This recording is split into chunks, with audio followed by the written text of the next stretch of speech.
11월 넷째 주 거친형의 이륜차 뉴스 시간입니다. 자, 첫 번째 소식입니다. 국토교통부는 자동차관리법 개정으로 하위 법령에 위임된 튜닝 부품 인증제 관련 세부 사항을 정하고 튜닝제도 운영상 일부 미비점을 개선 보완하기 위해 자동차관리법 시행 규칙 등 개정안에 대해 지난 11월 23일부터 2024년 12월 2일까지 40일간 입법 예고를 실시한다고 밝혔습니다. 자, 개정안에 여러 내용이 있는데요. 거기에 이륜자동차 튜닝 승인 관련 미흡한 사항을 자동차 튜닝 승인과 유사하게 개정한다라고 돼 있습니다. 최종적으로 어떻게 개정될는지는 모르겠지만 이륜차 튜닝에 대해 좀 더 폭넓게 개선되었으면 하는 바람입니다. 또한 국민참여입법센터에서 개선에 관한 의견을 제출하실 수도 있으니까요. 의견이 있으신 분은 제출하시기 바랍니다. 자, 두 번째 소식입니다. 보령 해저터널의 이륜차 통행 허용 청구 소송 선고가 내년 1월로 연기됐습니다. 1심 판단이 원래 11월 2일 재판 절차를 모두 마무리하겠다고 밝혔었는데요. 대전지법 제2행정부는 소송의 선고 기일을 내년 1월 25일로 다시 잡았습니다. 11월 2일에 열린 결심 공판에서 원고 측 법률 대리인인 이호영 변호사는 해저터널 내 이륜차 통행 금지 조치는 자의적이고 행정 편의적인 발상이라며 오토바이 통행 금지로 터널을 통해 20분이면 갈 거리를 4배가 넘는 일반 도로로 돌아가야 해서 오히려 보행자의 피해 가능성이나 교통사고 발생 우려는 더 커진다라고 주장을 했는데요. 보령 해저터널이 자동차 전용 도로가 아닌 국도인 만큼 원칙적으로 이륜차 통행을 허용해야 한다는 주장을 하였습니다. 자, 이에 대해 보령경찰서 측은 대형 오토바이나 원동기 등의 통행을 허락할 경우 특히 해수욕장 등을 오가는 차량 통행이 증가하는 시기에 사고가 더 우려된다고 반박했습니다.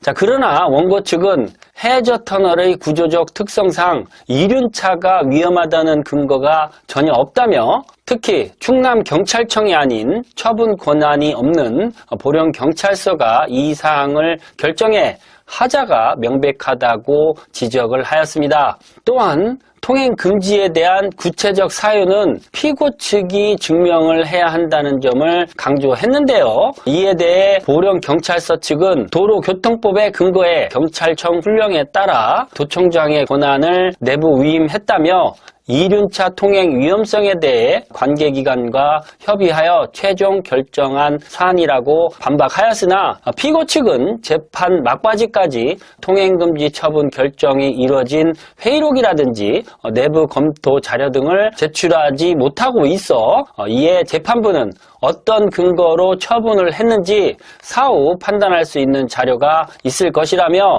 다시 확인해보고 결심 전까지 최대한 제출하라며 소송의 선고 기일을 내년 1월 25일로 다시 잡았습니다.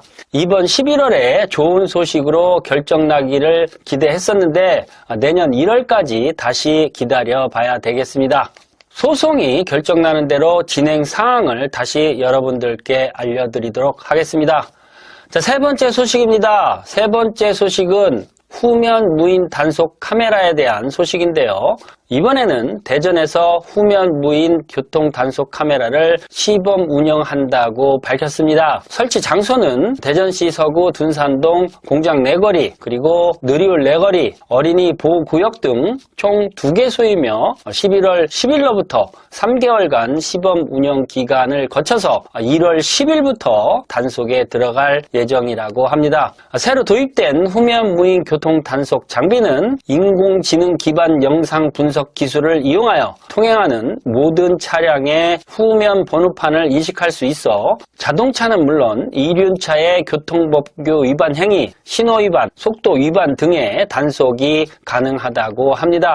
대전경찰청 관계자는 그간 무인 교통 단속 장비는 차량의 전면 번호판을 촬영하는 방식으로 후면에 번호판이 있는 이륜차의 단속이 어려웠으나 후면 무인 교통 단속 장비는 이륜차를 포함한 모든 차량의 후면 번호판을 촬영할 수 있어 교통사고 예방에 도움이 될 것으로 기대하고 있다며 모든 운전자들의 자발적인 교통법규 준수로 안전한 교통문화를 조성하기 위해 대전 시민이 적극 동참해 줄 것을 당부했는데요.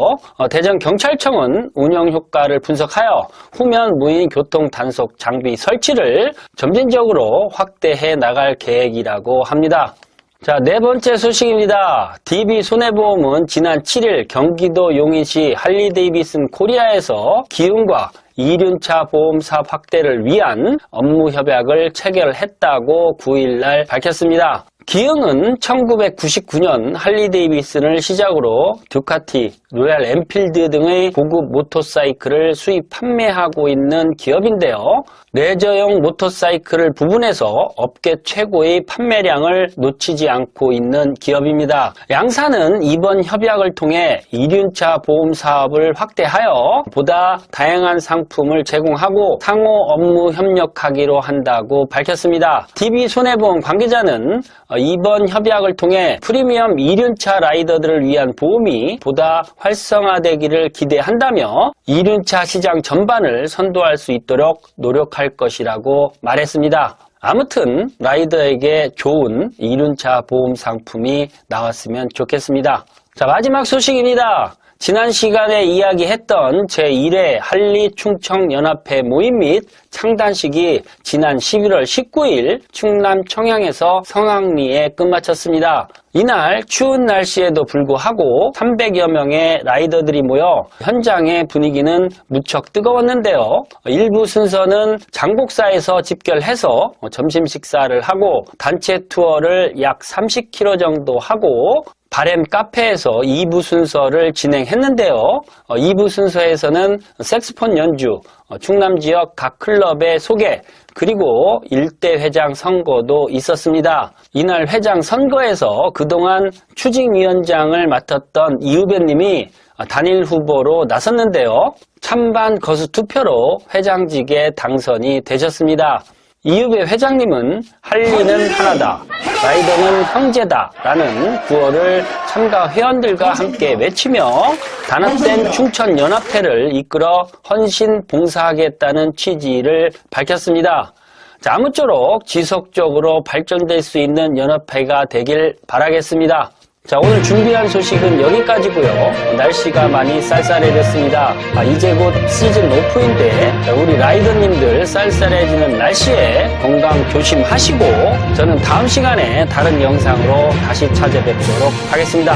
자, 지금까지 이륜차 뉴스의 거친 형이었습니다. 감사합니다. 바이바이.